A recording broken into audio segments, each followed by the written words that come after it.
Trapped in the funhouse. It was just supposed to be a quick laugh.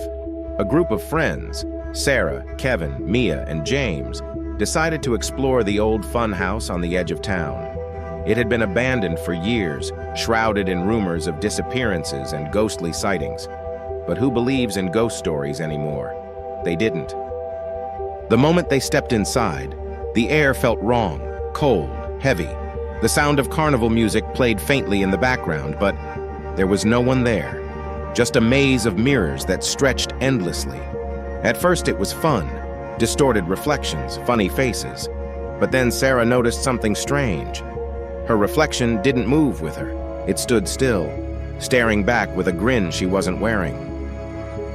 The laughter faded as Kevin called out from another corner, "Guys, I think I found something." But when they reached him, he was gone. No footprints, no sign of struggle, just the faint sound of his voice, muffled, like it was coming from the mirrors themselves. Panic set in. Mia screamed when her reflection reached out of the glass, its hand pressed against hers like it was trying to pull her in. James grabbed her and ran, shouting for Sarah to follow, but the hallways twisted, turning them around, leading them deeper. Sarah was alone now, her friends' voices fading into silence. She ran, every mirror showing something worse, reflections that smirked, twisted, or stared back with hollow eyes. And then, she saw him, a figure dressed as a clown, his face pale, his grin impossibly wide. He wasn't in the mirrors, he was behind her. Her breath hitched as she stumbled into a small room. There, on the floor, lay an old key, glowing faintly in the dim light.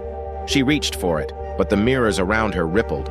She could see her friends trapped inside, banging on the glass, screaming her name. The clown's voice echoed behind her, a low chuckle that sent shivers down her spine. "Go ahead, take the key.